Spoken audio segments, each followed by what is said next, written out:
नमस्कार दोस्तों, स्वागत है आपका हमारे चैनल ज्ञान लो में। आज हम बात करेंगे एनसीईआरटी एक्सरसाइज सॉल्यूशन के बारे में, जो कि क्लास 8 साइंस के हम एक्सरसाइज सॉल्यूशन कर रहे हैं। आज हम चैप्टर 7 जिसका नाम है conservation of plants and animals, इस एक्सरसाइज को सॉल्व करेंगे। तो पहला क्वेश्चन ले लेते हैं, फिल इन द ब्लैंक्स हैं ये। तो a place where animals are protected in their natural habitat, उस प्लेस को क्या कहते हैं जहाँ पर एनिमल्स जो है अपने नेचुरल हैबिटेट में उनको प्रोटेक्ट किया जाता है, तो उसको क्या बोला जाता है? सेंचुरी। तो इसका आंसर रहेगा सेंचुरी, उसको बोला जाता है सेंचुरी। यहाँ पे ए आएगा, तो sanctuary. B, species found only in a particular area, कुछ स्पीसीज जो हैं कुछ पर्टिकुलर एरिया के अंदर ही पाई जाती हैं, उनको हम क्या बोलते हैं? उनको हम बोलते हैं एंडेमिक स्पीसीज। एंडेमिक स्पीसीज तो पर्टिकुलर एरिया में पाई जाने वाली जो स्पीसीज हैं और जो और कहीं पर नहीं पाई जाती, तो एंडेमिक स्पीसीज उनको बोला जाता है। माइग्रेटरी बर्ड्स फ्लाई टू फार, जो माइग्रेटरी बर्ड्स होते हैं वो काफ़ी दूर तक उड़ान भरते हैं एक प्लेस से दूसरी जगह, बिकॉज ऑफ डैश चेंजेस, किसके अंदर चेंजेस आने के कारण? वो क्लाइमेट के अंदर चेंजेस आने के कारण जो है एक जगह से दूसरी जगह उड़ान भरते हैं। एक जगह पे सर्दी हो गई ज़्यादा, वहाँ पर खाने को उनको नहीं मिलेगा, तो वो जो है दूसरी जगह पे चले जाते हैं, काफ़ी लंबी दूरी जो तय करते हैं, उनको माइग्रेटरी बर्ड बोला जाता है। तो ये इसका आंसर रहेगा। नेक्स्ट क्वेश्चन लेते हैं, डिफ्रेंशिएट बिटवीन द फॉलोइंग, हमें इनके बीच में डिफरेंस बताना है। वाइल्ड लाइफ सेंचुरी और बायोस्फीयर जो रिजर्व है, इनके बीच में क्या डिफरेंस है? सेंचुरी की अगर बात करें, ये वो एरिया है जहाँ पर जो वाइल्ड एनिमल्स हैं उनको प्रोटेक्ट किया जाता है, उनको प्रोटेक्ट किया जाता है और एक नेचुरल हैबिटेट उनको दिया जाता है। नेचुरल हैबिटेट का क्या मतलब है? कि जो कि नेचुरल जहाँ पर वो रहते हैं उस तरह का वातावरण उनको प्रोवाइड किया जाता है और हंटिंग से उनको बचाया जाता है। जैसे कि नेशनल पार्क हो गए हमारे, उसको वाइल्ड लाइफ सेंचुरी हम बोलते हैं। बायोस्फीयर रिजर्व, अब जो बायोस्फीयर रिजर्व है ये भी एक तरह का एरिया ही है हमारे पास, लेकिन ये जो है बायोडाइवर्सिटी को बचाने के लिए बनाया जाता है। ये तो वाइल्ड जो एनिमल्स हैं उनके लिए, जैसे वाइल्ड लाइफ है तो वाइल्ड एनिमल के लिए, ये पूरी की पूरी जो बायोडाइवर्सिटी है वहाँ पर जितने भी पेड़ पौधे हैं एनिमल्स हैं उनको बचाने के लिए, प्लांट एनिमल माइक्रो ऑर्गेनिज्म उन सब को बचाने के लिए ये जो है बायोस्फीयर रिजर्व बनाया जाता है। इसलिए इसको बायोडाइवर्सिटी कह सकते हैं कि आप पूरी को कंजर्व किया जाता है, बचाया जाता है। तो ये दोनों ही एरिया हैं जिनके अंदर प्रोटेक्शन की जाती है, लेकिन इसके अंदर वाइल्ड लाइफ को प्रोटेक्ट किया जाता है, इसमें पूरी की पूरी बायोडाइवर्सिटी को प्रोटेक्ट किया जाता है। नेक्स्ट, जू एंड वाइल्ड लाइफ सेंचुरी। अब वाइल्ड लाइफ सेंचुरी के बारे में हमने इसमें पढ़ा ऊपर वाले क्वेश्चन में, तो यहाँ पर जू और वाइल्ड लाइफ सेंचुरी के बारे में हमें बताना है। अब जू के बारे में आपको पता है, यहाँ पर एनिमल्स को रखा जाता है, आर्टिफिशियल कंस्ट्रक्टेड फैसिलिटी वहाँ पर होती हैं। तो जू के बारे में तो आपको पता है, जैसे चिड़ियाघर जिसको हम बोलते हैं, वो एग्जीबिशन के लिए जो है एक तरह से जानवरों को वहाँ पर रखा जाता है और आर्टिफिशियल एनवायरनमेंट वहाँ पे एक तरह से बनाया जाता है। वाइल्ड लाइफ सेंचुरी के बारे में हमने पढ़ा कि जो वाइल्ड एनिमल्स को प्रोटेक्ट करते हैं हम एक्सटर्नल डेंजर से, जैसे कि हंटिंग ना होने देना और एक नेचुरल हैबिटेट उनको देना, तो ये तो हम ऊपर पढ़ ही चुके हैं। जू के बारे में आप जानते ही हैं। एंडेंजर्ड एंड एक्सटिंक्ट स्पीसीज, ये कौन सी स्पीसीज होती हैं? अब एंडेंजर्ड जो स्पीसीज हैं ये वो स्पीसीज है जो कि एंड पर हैं अपनी, यानी कि बिल्कुल एंड पर हैं, वो ख़त्म होने की कागार पर हैं, उनको आप कह सकते हैं। जैसे बंगाल टाइगर आप बोल सकते हैं, ब्लू व्हेल आप बोल सकते हैं, वो चीज़ एंडेंजर्ड हैं, वो ख़त्म होने की कागार पर हैं। एक्सटिंक्ट जो स्पीसीज है ये वो एनिमल्स या फिर प्लांट्स हैं जो अब एग्जिस्ट करते ही नहीं, तो ये जो है एग्जिस्ट करते ही नहीं, इनको एक्सटिंक्ट स्पीसीज बोला जाता है। जैसे कि ग्रेट ओक हो गया, या इस तरह के कोई भी चीज़ें जो हैं प्लांट या एनिमल्स हैं, एक्सटिंक्ट स्पीसीज हैं। ये वो स्पीसीज हैं एनिमल और प्लांट की जो कि नो लॉन्गर एग्जिस्ट आप बोल सकते हैं। एंड जो एंडेंजर्ड हैं जो लगभग ख़त्म होने की कगार पे हैं। फ्लोरा एंड फाउना क्या होता है? फ्लोरा हमारा एक नेम दिया गया है प्लांट लाइफ को, तो ये ध्यान रखना है, ये प्लांट लाइफ को एक कलेक्टिव नेम दे दिया किसी एरिया की, और फाउना दे दिया हमने एक कलेक्टिव नेम दे दिया वहाँ की एनिमल लाइफ को। तो जैसे कि फ्लोरा एंड फाउना की बात करेंगे तो प्लांट एंड एनिमल्स की बात करेंगे। कलेक्टिव नेम प्लांट्स का फ्लोरा और कलेक्टिव नेम इकट्ठा करके एनिमल्स को हमने दे दिया, एनिमल लाइफ को दे दिया। नेक्स्ट क्वेश्चन लेते हैं, discuss the effect of deforestation on the following. Deforestation क्या है? पेड़ों की कटाई, पेड़ों को काटना, इसका क्या इफेक्ट पड़ रहा है? किन किन चीज़ों पे? वाइल्ड एनिमल्स के ऊपर क्या फ़र्क पड़ रहा है? अब देखिए, अगर पेड़ों की कटाई होती रहेगी तो प्लांट जो हैं वो हमारे कटते रहेंगे और जो फॉरेस्ट्स हैं वो खाली होते रहेंगे। अब जो एनिमल्स हैं वो इन पर डिपेंड करते हैं खाने के लिए, अपने रहने के लिए, वहाँ के वातावरण के लिए, नेचुरल हैबिटेट है उनका वो।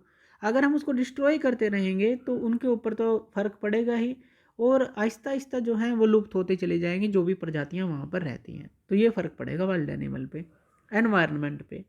अब देखिए एनवायरनमेंट पे क्या फ़र्क पड़ेगा? अगर प्लांट को आप कट करते हैं, कट करते चले जा रहे हैं प्लांट को, तो क्या होगा? CO2 की मात्रा बढ़ती चली जाएगी एनवायरनमेंट के अंदर, कार्बन डाइऑक्साइड की, जिससे कि ये ग्रीन हाउस इफ़ेक्ट पैदा करती हैं, ग्रीन हाउस इफ़ेक्ट पैदा करती हैं। और हमारी सांस लेने की क्षमता पर भी इससे फ़र्क पड़ेगा, क्योंकि ऑक्सीजन जो है कम हो जाएगी। क्योंकि प्लांट जो है ये हेल्प करते हैं इसकी मेंटेनेंस में, जो ऑक्सीजन की मेंटेनेंस है, कार्बन डाइऑक्साइड को लेते हैं, ऑक्सीजन को देते हैं, ताकि हम सांस ले सकें अच्छी तरह से। दूसरा, ग्रीन हाउस इफेक्ट भी इससे बढ़ता चला जाएगा। अब इससे रिजल्ट क्या होगा कि ग्रीन हाउस इफेक्ट बढ़ने से, पेड़ों के कटने से जो हमारी वाटर साइकिल है उसके ऊपर भी इफेक्ट पड़ेगा, यानी कि रेन होना या ना होना, तो ये पेड़ों पर डिपेंड करता है। जितने पेड़ कम होंगे तो रेन भी नहीं होगी, और इसी तरह से बाढ़ भी आएगी, पेड़ कटेंगे। तो इस तरह से एनवायरनमेंट पर बहुत ज़्यादा फ़र्क पड़ेगा, हवा पर, पानी पर, काफ़ी सारी चीज़ों पर। नेक्स्ट, विलेजेस और रूरल एरियाज़ पर क्या फ़र्क पड़ेगा? अब देखिए, हमें पता है कि जो विलेजेस हैं वो पानी के लिए अपना नदियों पर डिपेंड करते हैं, नहरों पर डिपेंड करते हैं, खेती के लिए डिपेंड करते हैं। अब प्लांट की अगर इस तरह से कटाई होती रहे तो सबसे पहला जो खतरा रहता है, एक तो हमारा लो वाटर हो जाएगा जो कि रिक्वायरमेंट पूरी नहीं कर पाएगा। दूसरा, फ्लड का ज़्यादा खतरा रहता है, क्योंकि जो प्लांट की रूट्स हैं वो सोयल को पकड़े रखती हैं, मिट्टी को पकड़े रखती हैं, जिससे जो है बाढ़ का खतरा कम रहता है। लेकिन अगर डिफोरेस्टेशन होता रहेगा तो सोयल जो है, मिट्टी जो है, अगर बाढ़ बार बार आती रहेगी वो टॉप लेयर को बहाकर अपने साथ ले जाती है। जो सोयल की टॉप लेयर होती है वो बहुत ही उपजाऊ होती है, वहीं पर खेती होती है, वहीं पर प्लांट उगते हैं। तो अगर वही जो है हमारी ख़राब हो जाएगी तो खेती पर फ़र्क पड़ेगा, पानी की क्वालिटी ख़राब होगी, पानी जो है लॉस होता रहेगा। इस तरह से आप कह सकते हैं कि विलेजेस के ऊपर काफ़ी फ़र्क पड़ेगा। सिटीज़ पे क्या फ़र्क पड़ेगा? सिटीज़ पे तो फ़र्क पड़ेगा, क्योंकि प्लांट अगर कट होते रहेंगे, जैसे कि हमने बात की, कार्बन डाइऑक्साइड की मात्रा बढ़ती रहेगी, जिससे कि ग्लोबल वार्मिंग जो है बढ़ती रहेगी, टेम्परेचर इंक्रीज़ होता रहेगा, और इससे क्या होगा? कंटिन्यूस पोल्यूशन जो है वो बढ़ता ही चला जाएगा, वाटर साइकिल अफेक्ट होगी। तो ये सारा जो है सिटीज़ पर भी फ़र्क पड़ेगा। अब बात कर लेते हैं अर्थ के ऊपर क्या फ़र्क पड़ेगा, पूरी धरती के ऊपर क्या फ़र्क पड़ेगा। तो इससे क्या होगा? अर्थ के ऊपर एक तो फ्लड बहुत ज़्यादा आने स्टार्ट हो जाएंगे, क्योंकि जो सोइल का इरोजन ज़्यादा से ज़्यादा होगा, सोइल की फर्टिलिटी लॉस हो जाएगी, यानी कि उपजाऊ नहीं रहेगी जो सोइल है। इसी तरह से जो वाटर साइकिल है वो इफ़ेक्ट होगी, तो वाटर साइकिल ढंग से काम नहीं करेगी, एयर जो है वो पोल्यूट हो जाएगी, ग्लोबल वार्मिंग हो जाएगी। तो ये जो सारा इफ़ेक्ट है ये अर्थ पे ही तो पड़ेगा, तो सारा जनजीवन जो है हमारा नष्ट हो जाएगा। जो नेचुरल कैलेमिटीज़ हैं, जैसे बाढ़ आना, इस तरह की चीज़ें आना, वो जो है काफ़ी बढ़ जाएंगी, इसी कारण से वो होगा। तो अर्थ के ऊपर इतना बड़ा इसका फ़र्क पड़ेगा। नेक्स्ट जनरेशन पर क्या फ़र्क पड़ेगा? अब देखिए, अगर आप प्लांट ही नहीं रहेंगे तो क्वालिटी की एयर आपको कहाँ से मिलेगी? तो क्वालिटी एयर की बहुत कमी हो जाएगी। सांस तो हमारे लिए बहुत ही ज़रूरी है, क्वालिटी एयर बहुत ही ज़रूरी है। दूसरा, जो ग्लोबल वार्मिंग है वो बढ़ती चली जाएगी, गर्मी बढ़ती चली जाएगी, तो वो जो है नेक्स्ट जनरेशन के ऊपर काफ़ी फ़र्क डालेगी। फ्लड्स आएंगे, सूखा पड़ेगा, तो इस तरह की प्रॉब्लम जो है नेक्स्ट जनरेशन को फेस करनी पड़ेगी डिफोरेस्टेशन के कारण। इतने ज़्यादा इसके जो हमारी डिसएडवांटेजेस हैं, जो अगर हम पेड़ जो हैं पेड़ काटते रहते हैं।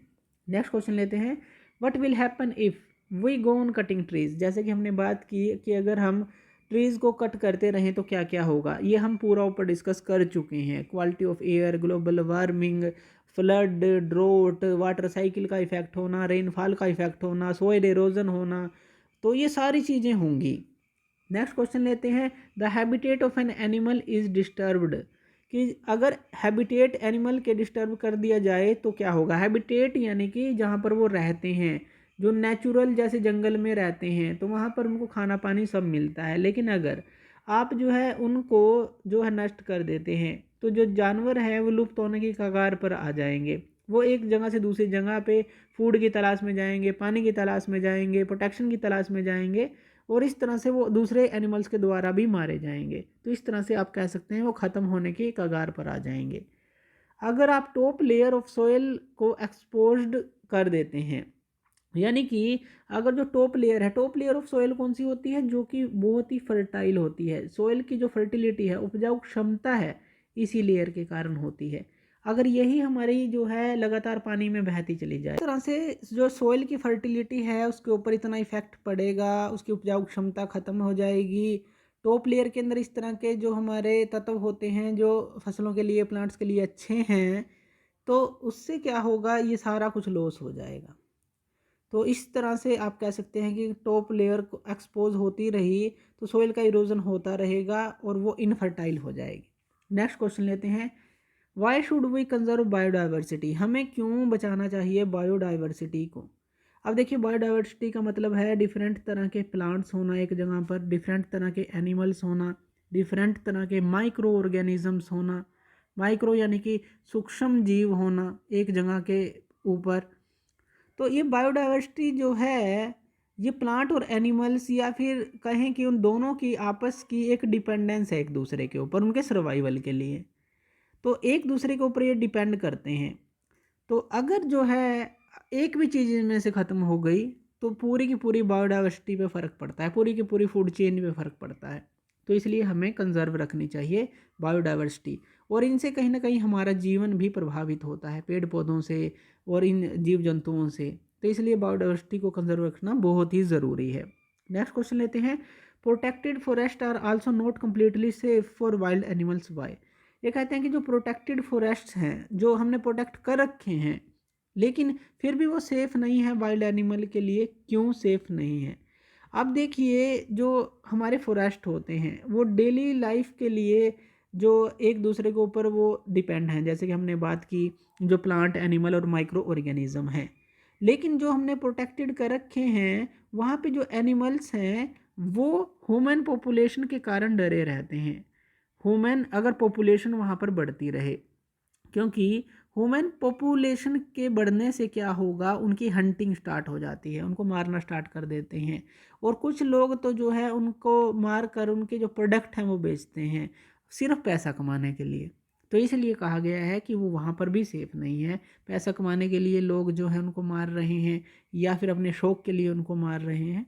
नेक्स्ट क्वेश्चन लेते हैं, some tribals depend on the jungle. अब ये कहता है कि कुछ ट्राइबल्स हैं वो जंगल पर डिपेंड है, यानी कि जो आदिवासी लोग हैं, पुराने जो लोग हैं वहाँ पर रहते हैं, वो जंगल पर डिपेंड हैं। क्यों? क्योंकि वो स्टार्टिंग से जंगल के अंदर ही रहे हैं, पूरी अपनी लाइफ के लिए उनको जंगल से ही चीज़ें मिलती हैं, जैसे जलाने के लिए लकड़ी, खाने के लिए जो खाना है तो वो जो है उनको वहीं से मिलता है, दवाइयाँ वहीं से मिलती हैं, औषधियाँ उनको वहीं से मिलती हैं। तो इसलिए उनको जीने के लिए जो है वहाँ पर डिपेंड रहना पड़ता है, क्योंकि उनको सारी चीज़ों का ज्ञान है वहाँ पर कि क्या चीज़ फ़ायदेमंद है और क्या नुकसानदायक है। तो इस तरह से वो उससे जो है ये जनजीवन है पूरा उनका प्रभावित हो जाता है, अगर इसमें अगर कोई भी तरह का डेंजर इन पे रहता है या जंगलों पे रहता है। What are the causes and consequence of deforestation. अब जंगलों की कटाई के कारण क्या क्या हैं? अब इसके कारण तो कई हैं। एक तो जो है एग्रीकल्चर ही कारण है, क्योंकि जो हमारी पॉपुलेशन है वो बढ़ती चली जा रही है, जनसंख्या बढ़ेगी तो सबको खाना चाहिए, खाना चाहिए तो हमें उसके लिए ज़मीन चाहिए, क्योंकि ज़मीन तो पर्याप्त है, इनफ है जो हमारे पास, लेकिन उसके लिए पेड़ों की कटाई हमें करनी पड़ती है ज़मीन को लेने के लिए। तो इसलिए अगर जनसंख्या बढ़ती रहेगी तो हमें कटाई जो है ये करती रहनी पड़ेगी, और एग्रीकल्चर के लिए हमें ये करता रहना पड़ेगा। दूसरा, जो इंडस्ट्रीज़ हैं, इंडस्ट्री जो हैं वो जो हैं पेड़ों की कटाई करती हैं, क्योंकि उनके अंदर भी जो है बहुत सारी चीज़ें जो हैं पेड़ों से ही जाती हैं, फॉरेस्ट से जाती हैं, फ्यूल की तरह लगा लीजिए या वैसे लगा लीजिए। दूसरा इंडस्ट्री लगाने के लिए आसपास उसके तो पेड़ों की कटाई करनी पड़ती है। तो इंडस्ट्रीज़ जो रेवोल्यूशन है उसके कारण से भी ये जो है हमारा ये भी उसका कारण है कि कटाई करनी पड़ती है। इसी तरह से अगर हम बात करें कि जो वुड है, लकड़ी के लिए काटना, अलग अलग तरह की लकड़ी के लिए पेड़ों को काटना, तो ये भी इसका कारण है, मनी के लिए। तो ये सारी चीज़ें हैं। कंसिक्वेंस क्या हैं, अब कारण इसके जो दुष्परिणाम होंगे वो क्या क्या होंगे वो हम ऊपर देख चुके हैं, ऊपर हम पहले ही पढ़ चुके हैं।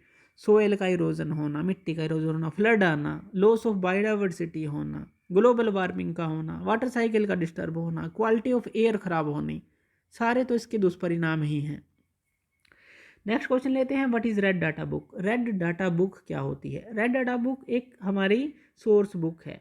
ये एक आप इंटरनेशनल लिस्ट बोल सकते हैं जिसके अंदर सभी प्लांट्स, ऑल प्लांट्स और एनिमल्स की एक लिस्ट होती है, ऑल प्लांट्स एंड एनिमल्स की। ये एक लिस्ट है जो कि एंडेंजर्ड हैं, यानी कि अपने एंड जो है लुप्त होने की कंगार पर है, अपने एंड टाइम में आप कह सकते हैं, वर्ज ऑफ एक्सटिंक्शन कह सकते हैं कि लुप्त होने की कगार पर हैं। तो इंटरनेशनल यूनियन जो है, जो conservation of nature and natural resources है, IUCN जिसको हम बोलते हैं, वो इसको मेंटेन रखती है और इसके अंदर जो ऐड और रिमूव करती रहती है, जो स्पीसीज़ के नाम हैं, जो रेगुलरली पीरियडली, अगर हम कहें कि पीरियडिकली बेस पर वो इसको मेंटेन रखते हैं। तो ऑल प्लांट्स और एनिमल जो एंडेंजर्ड हैं, लुप्त होने की कगार पर हैं, वो रेड डाटा बुक है, इसलिए इसको रेड नाम दिया गया है, डेंजर्ड, यानी कि जो ख़त्म होने के कगार पर प्लांट्स और एनिमल्स हैं उनका एक पूरा डाटा तैयार रखना। नेक्स्ट क्वेश्चन है, what do you understand by the term migration. Migration क्या टर्म है। अब माइग्रेशन है, जैसे बर्ड्स हैं हमारे, माइग्रेटरी बर्ड्स हैं, जैसे कि हमने बात की कि एक जगह से दूसरी जगह पर चले जाना क्लाइमेट चेंज के कारण। एक जगह पर बहुत ज़्यादा सर्दी हो गई है, बर्फ़ गिर रही है वहाँ पे, तो वहाँ के जो पक्षी हैं बहुत दूर उड़ान भर कर जाते हैं फूड की तलाश में, प्रोटेक्शन की तलाश में, खाने की तलाश में। तो वो माइग्रेशन उसको ही बोलते हैं कि अपने नेचुरल हैबिटेट को छोड़कर दूसरी जगह पे जाना, ताकि वो कुछ समय के लिए वहाँ पर रह सकें और फिर जो है वो वापस आ जाते हैं। तो ये माइग्रेशन होता है। नेक्स्ट क्वेश्चन लेते हैं, in order to meet the ever increasing demand in factories and for shelter, trees are being continuously cut. Industry के लिए कट किए जा रहे हैं, शेल्टर के लिए कट किए जा रहे हैं। क्या ये जस्टिफाई करता है कटिंग ट्री को, कि इस चीज़ के लिए क्या आप इसको कह सकते हैं कि ये ठीक है। तो आपको इसके बारे में बताना है। तो ये बिल्कुल भी जस्टिफाई नहीं करता अगर आप कहें कि इंडस्ट्रीज़ के लिए पेड़ों को काटना है या शेल्टर के लिए पेड़ों को काटना है, क्योंकि यहाँ पर देखिए अगर आप ऐसा करते हैं तो पूरी की पूरी बायोडाइवर्सिटी हमारी जो है वो नष्ट हो जाती है। जो एनिमल हैं प्लांट पे डिपेंड करते हैं, प्लांट एनिमल्स पे डिपेंड करते हैं, माइक्रो ऑर्गेनिजम्स जो हैं, एक तरह से म्यूचुअल इंडिपेंडेंस इनकी सबकी है। तो अगर जो है इस तरह से ये होता रहेगा तो वही हमने जो दुष्परिणाम देखे, कार्बन डाइऑक्साइड का बढ़ना, ग्लोबल वार्मिंग का होना, सॉइल फर्टिलिटी का ख़राब होना, ये सारी चीज़ें ख़राब हो जाएंगी। तो उससे क्या होगा, क्वालिटी ऑफ एयर ख़राब होगी। तो आप इसको एक जस्टिफाई नहीं कर सकते कि इसके लिए ट्री काटे जा रहे हैं। अगर ट्री कट करने पड़ रहे हैं तो उसकी जगह बहुत सारे ट्री लगाए भी जा सकते हैं किसी अलग जगह पर। तो लेकिन अगर आप बायोडाइवर्सिटी को ख़राब करके कुछ चीज़ करते हैं तो वो किसी भी तरह से जस्टिफाई नहीं रहता। इसका आंसर सीधा सा ये रहता है। नेक्स्ट क्वेश्चन है, how can you contribute to the maintenance of green wealth of your locality, make a list of action to be taken by you. आप अपने आसपास कैसे ग्रीन वेल्थ को, यानी कि हरी भरी चीज़ों को जो है फलता फूलता कर सकते हैं, उनकी लिस्ट आप बनाएं। तो आप इसके अंदर क्या कर सकते हैं, सबसे पहले तो अवेयरनेस की ज़रूरत है और मोटिवेशन की ज़रूरत है। आप मोटिवेट कर सकते हैं लोगों को, अवेयर कर सकते हैं लोगों को कि पेड़ों की हमारे जीवन के अंदर क्या इम्पोर्टेंस है, क्या महत्वपूर्णता है उनकी हमारे जीवन के अंदर, वो क्या क्या करते हैं। और इसी तरह से बच्चों को सिखा सकते हैं ताकि वो बड़े होकर जो है नए से नए जो प्लांट है वो जो उनको प्लांटेशन करें, नए से नए पेड़ पौधे लगाएं और पेड़ों का ख्याल रखें। ऐसे ही पेड़ों को कट ना करें, पानी देते रहें प्लांट्स को रेगुलर बेसिस पर। वीकली जो है आप जो है एक तरह की मीटिंग रख सकते हैं अपने लोकेलिटी के अंदर कि हम क्या कर सकते हैं पेड़ों को बचाने के लिए या फिर नए नए पेड़ उगाने के लिए। तो ये चीज़ जो है इस तरह से आप काम कर सकते हैं, अवेयरनेस कर सकते हैं, मोटिवेट कर सकते हैं, बच्चों को नई चीज़ें सिखा सकते हैं। तो इस तरह से जो है एक अवेयरनेस बढ़ेगी और पेड़ों के जो प्रति जो है उनकी इम्पोर्टेंस का पता चलेगा सबको। नेक्स्ट क्वेश्चन लेते हैं। नेक्स्ट क्वेश्चन है explain how deforestation lead to reduced rainfall, कि अगर आप पेड़ों की कटाई करते रहते हैं तो रेनफॉल पे किस तरह से फ़र्क पड़ता है। अब रेनफॉल पे क्यों फ़र्क पड़ता है, क्योंकि देखिए अगर आप पेड़ों की कटिंग करते हैं, जो पेड़ फोटोसिंथेसिस की प्रक्रिया करते हैं, फोटोसिंथेसिस प्रक्रिया क्या होती है, जिससे वो अपना खाना बनाते हैं, अपना फूड बनाते हैं, और इसके दौरान वो सनलाइट का यूज़ करते हैं और कार्बन डाइऑक्साइड को एब्जॉर्ब करते हैं और ऑक्सीजन देते हैं एटमॉस्फेयर को। इससे जो कार्बन डाइऑक्साइड का लेवल है एक एटमॉस्फेयर के अंदर वो भी मेंटेन रहता है और जो ऑक्सीजन का लेवल है वो भी मेंटेन रहता है, तो जिससे कि हमारा जो वाटर साइकिल है डिस्टर्ब नहीं होता। लेकिन अगर पेड़ों की कटाई होती है तो ये पूरा का पूरा साइकिल डिस्टर्ब होता है, CO2 की मात्रा बढ़ती चली जाती है, जिससे जो टेम्परेचर है इंक्रीज़ होता रहता है और जो रेनफॉल में काफ़ी प्रॉब्लम आती हैं। तो इस तरह से जो है पूरी चेन जो है ख़राब हो जाती है वाटर साइकिल की। रेनफॉल के जो पैटर्न है वो चेंज होते रहते हैं, सूखा आने लग जाता है, तो इस तरह से आप कह सकते हैं इसको। नेक्स्ट क्वेश्चन लेते हैं, find out about national park in your state आपके आसपास जो स्टेट में जो नेशनल पार्क है उनके बारे में आपको बताना है और उनकी लोकेशन जो है मैप पर दिखानी है, इंडिया के मैप पे। तो ये अपने आसपास जो है आप जो है चेक कर सकते हैं, बहुत सारे नेशनल पार्क हैं अलग अलग जगह पे, तो वो जो है आप चेक कर सकते हैं और वहाँ पर मैप पे और उनका नाम यहाँ पर इस क्वेश्चन में आप लिख सकते हैं। नेक्स्ट क्वेश्चन है, why should paper be saved, prepare a list of ways by which you can save paper. Paper को सेव क्यों करना चाहिए, क्योंकि पेपर जो है हमारा वो ट्रीज़ से ही बनता है, पेड़ों की कटाई से ही बनता है, उनके पल्प से, या कहें कि उनकी कटाई जो है वो ज़रूरी है पेपर बनाने के लिए। अगर हम पेपर को सेव नहीं करेंगे एक तरह से हम ट्रीज़ को सेव नहीं कर रहे। ट्रीज़ को अगर सेव नहीं कर रहे तो यानी कि जो दुष्परिणाम हमने देखे तो सारे दुष्परिणाम जो है जल्द ही हो जाएंगे आगे आने वाले कुछ सालों के अंदर। तो इसलिए हमें पेपर को सेव करना चाहिए अपने वातावरण को बचाने के लिए, अपनी अर्थ को बचाने के लिए। दूसरा, किस तरह से आप सेव कर सकते हैं पेपर को, जितना हो सके आपको डिजिटली यूज़ करना चाहिए, पेपर की जगह जो है आप डिजिटली जा सकते हैं और आप पेपर को रिसाइकिल करते रहें, फालतू के अंदर पेपर ख़राब ना करें, जितना भी हो सकता है उतना यूज़ करें। तो ये आप कर सकते हैं, पेपर को दोबारा दोबारा से रिसाइकिल करना, पेंसिल का यूज़ करना, और जिससे कि आप उसको दोबारा यूज़ कर सकें, इस तरह की चीज़ें आप कर सकते हैं। तो पेपर जो है बहुत ज़रूरी है सेव करना अगर हम ट्रीज़ को बचाना चाहते हैं। नेक्स्ट क्वेश्चन हम ले लेते हैं, इसके अंदर जो है कंप्लीट करनी है हमें ये जो पजल दी गई है। तो species on the verge of extinction, यहाँ पर हमें दिया गया है कि कुछ स्पीसीज़ हैं जो कि ख़त्म होने की कगार पर हैं। तो यहाँ पर हमें डाउन दिया गया है एक, और एक दिया गया है अक्रॉस। तो down species on the verge of extinction, उनको हम क्या बोलते हैं, उसको हम बोलते हैं एंडेंजर्ड, जो कि ख़त्म होने की कगार पर हैं, तो उनको एंडेंजर्ड बोला जाता है। तो इसका ये रहेगा, a book carrying information about endangered species. हमने कौन सी बुक पढ़ी थी ऊपर, रेड डाटा बुक, वो बुक होती है जो एंडेंजर्ड स्पीसीज की लिस्ट को बनाकर रखती है। दुष्परिणाम डिफोरेस्टेशन के, सबसे दुष्परिणाम जो है डिजर्ट, डिजर्ट बन जाएगा, यानी कि एक तरह से रेगिस्तान बन जाएगा क्योंकि सोइल फर्टिलिटी ख़त्म हो जाएगी। Across species which have vanished, जो कि ख़त्म हो चुकी हैं एक तरह से, तो उनको हम बोलते हैं एक्सटिंक्ट डिसीज। जो स्पीसीज़ हैं एक्सटिंक्ट कि वो ख़त्म हो चुकी हैं, कगार पर नहीं है, ख़त्म हो चुकी हैं। Species found in a particular habitat, particular habitat में कौन सी स्पीसीज पाई जाती हैं, जो एंडेमिक स्पीसीज हैं, ये हमने ऊपर भी पहले भी पढ़ा था। Variety of plant animal and micro organism, ये सारी चीज़ें एक जगह पर पाई जाएं उसको हम क्या बोलते हैं, एक पूरी बायोडाइवर्सिटी, क्योंकि यहाँ पर सारी चीज़ें हैं बायोडाइवर्सिटी। ये सारी जो चीज़ें हैं अब हमें इसके अंदर फिल कर देनी है, जैसे ये 1 है, 2 है, 5 है, वहाँ पर हमें इसको फिल कर देना है। तो यहाँ पर अगर आप इसको फिल करेंगे तो यहाँ पे देखिए पहला जो हमारा था एक्सटिंक्ट आ जाएगा, तो यहाँ पे ये सी था बीच में, ये आ गया। यहाँ पर एंडेंजर्ड आ जाएगा, तो यहाँ पे ये आ गया एंडेंजर्ड। तो इस तरह से ये डाउन है और वो अक्रॉस था, ये आ जाएगा। इसी तरह से यहाँ पे एंडेमिक आ जाएगा, जो हम नीचे लिख चुके हैं, ये एंडेमिक आ जाएगा। यहाँ पर आ जाएगा red data book, red data book यहाँ पे आ जाएगा, रेड डाटा बुक आ जाएगा। और इसी तरह से यहाँ पे आ जाएगा बायोडाइवर्सिटी आ जाएगा, बायोडाइवर्सिटी इस तरह से आ जाएगा। और यहाँ पर आ जाएगा जो डिज़र्ट है, डिज़र्ट्स जो है यहाँ पर ये आ जाएगा। इस तरह से इसका आंसर आप सॉल्व करेंगे। तो थैंक यू वीडियो देखने के लिए, और इसी तरह की वीडियोज़ के लिए आप हमारे चैनल ज्ञान लो पे हमें सब्सक्राइब कर सकते हैं। धन्यवाद।